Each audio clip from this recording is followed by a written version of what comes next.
Okay. Hi, everyone. I'm Jeff. Thanks for coming. Hopefully you enjoy the show. As Ray mentioned, I'm going to be talking about a fluidity-based formulation for ice sheets using FOSLS. So let's just talk about what I'm going to talk about. First, I'm going to describe the governing equations for Stokes for glaciers. Then we'll talk about how we can turn those equations into two different first-order systems. Then we'll talk about how we solve those systems and look at a couple test problems. And then at the very end, we'll do some future plans as we want to do. So first things first, let's talk about Stokes. So we start off with the continuity equation, which, since we're going to do an incompressible fluid, is just going to be the divergence of velocity equals 0. And then we also have the momentum equation from Navier-Stokes, but we're going to be getting rid of the local acceleration and the convection terms, and only be caring about the stress divergence and forcing functions. And what our current goal right now is to relate the stress divergence to our velocity vector. How we can do this is first breaking up the stress tensor into two parts, the deviate torque and the hydrostatic. Since we're an incompressible system, the hydrostatic is just equal to negative pressure. And the deviate torque is equal to 2 times viscosity times the strain rate. And strain rate is just the symmetric gradient of velocity, which is what we wanted in the first place, was somehow to relate that stress tensor to velocity. We do it through the strain rate. Then we also have to figure out some sort of understanding of what viscosity is, and we do that using Glynn's flow law, which in Glynn's flow law we're going to have n equals 3. Oops, he's too far. Which gets us this term to the negative 2/3, which means if that term is 0, we have a bit of a problem because our viscosity is going to go to infinity. And there's actually a lot of debate whether or not Glynn's flow law is the best flow law to use, since it has this little bit of a feature. But since we're going to be using some benchmark problems to validate our formulation, and those benchmark problems use Glynn's flow law, we're kind of stuck with it for now. So that's what we're using. If there's a better one out there, then our formulation should work even better. Okay, so here's just a summary of what the Stokes for glaciers look like. There's continuity again, here's momentum, and then viscosity, which can be slightly simplified to that. Okay, now let's talk about those two formulations I promised earlier. As they're FOSLS formulations, the first thing we have to do is turn them into first-order systems. And we can do that for the viscosity formulation by redefining this new variable known as capital U, which is equal to the gradient of little u. And there's all of those terms. If we do that, our system becomes continuity, remained unchanged, the definition of big U, and then we have our momentum equation where we've just plugged in big U where those grad U's were earlier. To better approximate the solution in a better norm, we add the curl equation, which is just the curl of the definition of big U. Since the curl of a gradient is 0, the curl equation is just curl of big U equals 0. And we also add the trace equals 0, which comes from continuity, which in our two-dimensional cases will be enforced strictly by using U11 equals negative U22. The problem with this formulation is that it involves viscosity. As we mentioned earlier, viscosity has the whole infinity issue, which numerical solvers have a bit of an issue with. To overcome that, we're going to try to use the fluidity, which is 1 over viscosity, which goes to 0. So basically we're trading two different issues, either going to infinity or going to 0. Which one's better? And the physical understanding of what it means when this term goes to 0 is basically when the glacier is moving as one solid chunk, which happens if it's like floating over a stream of water or just not experience much deformation whatsoever. And so those are the kind of cases that we're going to be interested in. So how we're going to, basically the next little bit is talking about how we're going to fix this problem. Real quick, I'm going to change some definitions by getting rid of this constant in a couple guys, just so that the viscosity is now defined as the Frobenius norm of the strain rate to the negative 2/3. It'll make the math a little bit easier. Okay, so in the viscosity formulation, we fossilize, turn something into a first-order system by redefining the gradient of U as a set of new variables. In the fluidity formulation, we're going to be redefining the deviatoric stress, which was the guy I mentioned much earlier, that involves viscosity and the strain rate, and we're going to redefine those guys as unknowns. And what I'm about to show is for 2 dimensions, but it can be easily done for 3 dimensions. We just have to do it. Okay, so if we expand out this into its component terms, we get these 3 equations because it's symmetric. We can also use the continuity equation to basically rewrite these 2 in essentially that they're just opposites of each other. And that gets us these 2 equations, one for sigma 1, and one for sigma 1, 2. If we then divide over by the viscosity, redefine it as the fluidity, we have these 2 definitions, and these will be the definitions that are the basis for our fluidity formulation. The problem is we now need to figure out what this phi is, the fluidity is, in terms of sigma 1, and sigma 1, 2.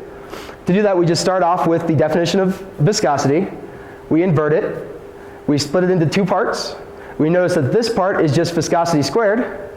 We pull that back into the norm, and then this is just equal to the strain rate over 2. And if you calculate that out, you just get 1/2 this nice function of sigma 1, and sigma 1, 2.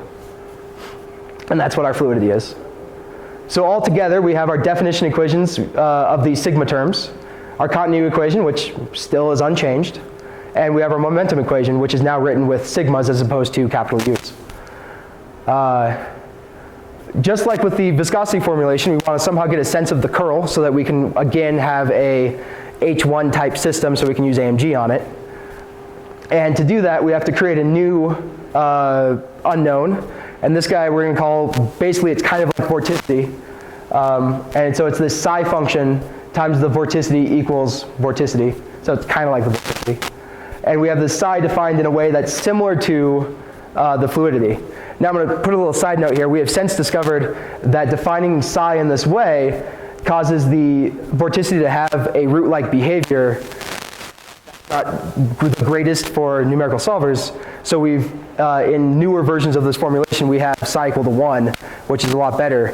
But since I don't have the results I want to show for that yet, I figured I'd stay consistent and just show you this guy while adding that disclaimer. Anyways, now that we have vorticity, we can rewrite the gradient of u in terms of this linear combination of the sigmas and the vorticity so that we can then take the curl of the gradient of u and get our curl equations back. And this right here is the old version of our fluidity formulation, which, again, new formulation just has psi equal to 1. Okay, so let's talk about some numerical methods. How are we solving these systems? So first we're going to define either formulation as squiggly L of squiggly u equals F, where L is the entire formulation and u is all of our unknowns. And then the solution to this is just the argmin of this least squares problem. We linearize using Fauché derivatives and drop off the higher order terms and generate a Gauss-Newton type iteration, which is well known for these least squares methods.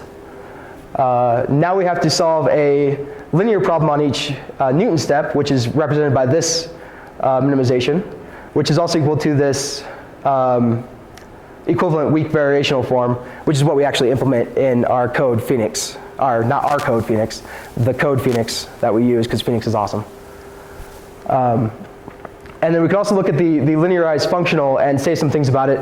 The hope is when we're in FOSLS, if we can show that the linearized functional is bounded from above and below, then we can say that it's coercive and continuous, and then we know that that we're H1 elliptic and all nice things are going to happen with AMG. Right now, we can show that if we're in a nice space, if our previous step is in a nice space, then we can have continuity, but coercivity is still an open question. Basically, we kind of have this idea that if we can bound, if in the regions where fluidity is bounded above by 0, away from 0, then coercivity should hold. But the places where it equals 0 is going to be a bit of an issue, and so that's why it's still an open question. And then how we actually solve the system is using an NI solver.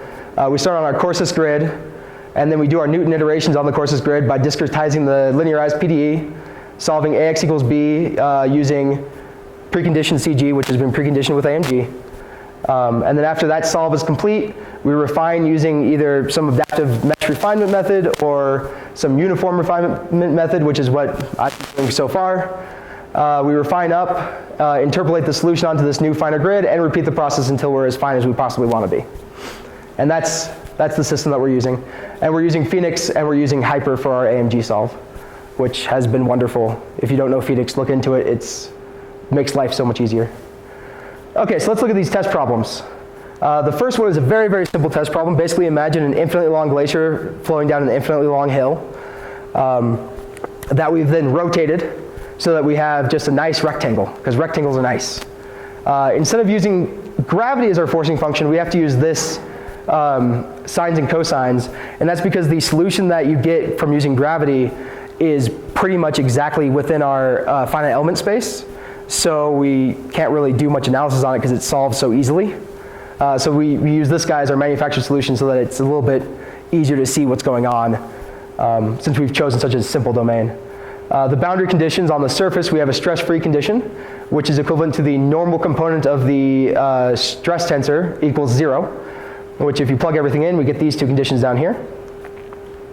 The bottom is a no slip, so we have velocity equals 0 on the bottom. And since velocity equals 0 along this entire domain boundary condition, we can say that the gradient, the tangential component of the gradient of velocity is also 0. And we know we can reconstruct the gradient using that weird linear combination, so we then get this set of boundary conditions, which could also be rewritten as this way. Back when psi did not equal 1, this made it so the boundary conditions were more order 1-ish, as opposed to being really small. And then finally, we assume we have periodic boundary conditions on the side, because again, infinitely long glacier. So we can make that assumption. If we look at what the exact solution looks like, we can see that at the surface of our glacier, we have pretty much a constant velocity, which equals a very, very, very large viscosity. So this is kind of a test problem that we're hoping our new fluidity formulation can work well on. And we'll look at the results right now to show that that is in fact the case. So on the rectangular bottom, we're first going to look at the functional convergence to say basically, is our solver working? We have a theory that says if we use quadratic elements, we should be getting order 8 squared functional reduction, which is what's true for both of the viscosity and the fluidity formulations. So we know that our solver is working correctly, so now we just got to ask, are we solving to the right problem, solving to the right solution? And that's what the L2 convergence is going to give us.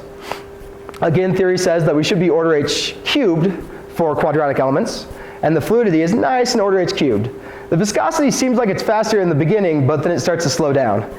And more importantly, at the very end here, the difference between the two solutions is a couple orders of magnitude, saying that the fluidity is not only more consistent, but it's also more accurate. We want to talk about how fast we can solve these problems. So we can look at first the AMG performance. And so this is a graph of preconditioned AMG factors, where an AMG factor is basically how much do you reduce the functional with one iteration of AMG. And you can see that the viscosity formulation goes over to 0.984, which is very large, and the fluidity formulation is down here at around 0.59, which if you solve this little simple problem, you get about 33, and that says it takes 33 viscosity iterations to reduce the functional the same amount as one iteration of the fluidity formulation. And this is just another very large table full of numbers that don't really matter, except for this number and this number. So this is the total number of work units it took to solve those problems, where a work unit is the cost of doing a matrix vector multiply on the finest grid. So one work unit equals one matrix vector multiply on the finest grid. And so it takes the viscosity formulation, 3,500 to do that. Whereas it takes the fluidity formulation only 138. So again, fluidity formulation on this rectangular grid is significantly faster than the viscosity formulation, and it's also more accurate. So this is neat. Now we want to do something a little bit more real world, and that's what we're going to do is we're going to test the, so there's a suite of benchmark problems given out called the ISMIP-HOM benchmarks problems, and the first one we're looking at is benchmark B, which looks like this guy. Basically, it just has a spatially dependent basal topography, as opposed to before we just had a nice rectangle. Now we have this sine wave. And what's really nice is because this is, the community has kind of accepted this as a good benchmark problem, there's a lot of other models have run this benchmark problem and have their solutions uploaded to a giant database. So when I give my solution, I can compare it against all of the other solutions, since there's no real exact solution to this problem. So yeah, that's what the domain looks like. Our boundary conditions are the exact same as before, except for this time now I have to actually use normals and tangents because I don't have a nice flat top and bottom. And so let's look at the results here real quick. So this graph has a lot going on in it. We have the first big gray band, which represents the 1 standard deviation away from the mean for all the higher order models. Now higher order models is kind of a deceptive term because it's still, they're higher order approximations to Stokes, not actually better than Stokes. They're just higher order approximation, which is why the band is so large. Then you have the second gray band, which is the 1 standard deviation away from the Stokes models. And then you have the blue line and the dotted red line. The blue line is our formulation, the fluidity-based formulation. And the red line is a Taylor-Hood mixed method formulation, which I got from this wonderful paper. I basically copied their exact formulation and then coded it up into Phoenix and then just ran it very naively to get a solution out that I can compare with. And so you can see our solution, the blue one, is matching pretty well with the Taylor-Hood solution. And it's also within the range of all the solutions that are in the ISMIP database. And this, by the way, is the horizontal surface velocity. And the reason I picked, so in the paper that describes all these benchmark problems, the length scale goes from 5 kilometers all the way up to 160 kilometers. And the reason I chose this one is it was the one that most people could resolve, and it had some interesting geometry to it. Basically, in this guy, you see this flattening out towards the second half of the glacier, which as you get larger and larger, you don't see that anymore. And so I wanted to do that just to see whether or not our formulation could pick that up. And in a later graph, I'll show you another feature that we get. Here's the vertical velocity. And again, it's hard to see in this one because everything's so tight, but our fluidity formulation is matching the Taylor-Hood pretty well, and it's also within the Stokes range. This is the basal shear stress, which is equivalent to our sigma 1,2. And we match really well with Taylor-Hood, but there's a lot of weird things going on with all the other models. So I was pretty happy to see that at least we were matching with Taylor-Hood. And then this is a pressure graph, which basically measures the difference from hydrostatic that our model produces. And the other feature I was talking about earlier is this guy right here. You can see that it kind of flattens out at around 2-ish. And what's cool about that is around 2-ish on the surface of our domain is a point where viscosity goes to infinity or fluidity goes to 0. And so recovering this feature always made me feel happy because it was like, okay, cool, I'm probably recovering my viscosity / fluidity pretty well. And we can actually see that in this graph, which is a graph of the fluidity, a log-based graph of the fluidity. And you can see that again, about right here, we have a big spike of it going closer and closer to 0, which corresponds to viscosity, of course, being very, very large. And we also have these 3 spikes over here around 7.5. And what's cool is the red, again, is Taylor-Hood, and the blue is ours. And you can see that the Taylor-Hood is as small as about right there, whereas ours goes all the way down to 10 to the negative 11. So the whole idea that we can allow viscosity to be as big as we need to because we no longer are worrying about how big viscosity is seems to hold with that. So quick talk about future plans. So one of the downsides of FOSLS formulations is that they have this stigma of not being able to conserve mass. And to overcome that stigma, I'd like to do some sort of a mass conservation study to say, hey, we're conserving mass, we're fine, don't worry about it. We'd also, as I mentioned earlier, Glynn's flow law is something that's debated as to whether or not it's the right thing to do. So I'd like to look at some other ones. I remember last year, Jed suggested that we use one that instead of going to infinity at that point goes more linearly towards as the strain rates go to 0. So that'd be something interesting to see how well our formulation works on those kind of things. We also want to find a more efficient solver. Right now, everything works fantastically on the rectangular grid, but on the benchmark B, we have reduced finite element convergence, and we're trying to figure out exactly how to fix that problem right now. Instead of getting order h squared, we get order h to the 1.7, and we have a couple ways to solve that. We can basically unweight the bad areas, which happen to be where fluidity goes to 0. But when we do that, basically by multiplying the curl equations by phi, we no longer have a good AMG solver because we've now made the balance between the divergence equations and the curl equations very far off. So we either need to figure out a good iterative HDiv solver or see if we can finally get this system to be an H1. So that's definitely a topic of further research. And then this guy is something I really want to do. Basically, benchmark D is, again, it's a rectangular glacier, but it has basal sliding. And as I said before, when a glacier is sliding on water, it tends to act more like a solid, so it's going to have very high viscosities. And this is one of the things that we think our formulation should resolve very well. And then the last two are the things that I just really, really want to do. First of all, the ice shelf grounding line problem is just a really cool problem. Basically, you have an ice shelf floating on water, and at some point it switches from land to water, and you basically have to iteratively find that point. And it's a really, really cool problem, and I'm curious how well a fluidity-based formulation of that would work. And then finally, we have time-dependent domains. I'd like to be able to use mass balance to basically develop a domain over time so that I can finally get a movie into one of my presentations, because I always love movies, and I always end my presentations by saying I always love movies. Anyways, so that's my presentation. Thank you for coming. Any questions?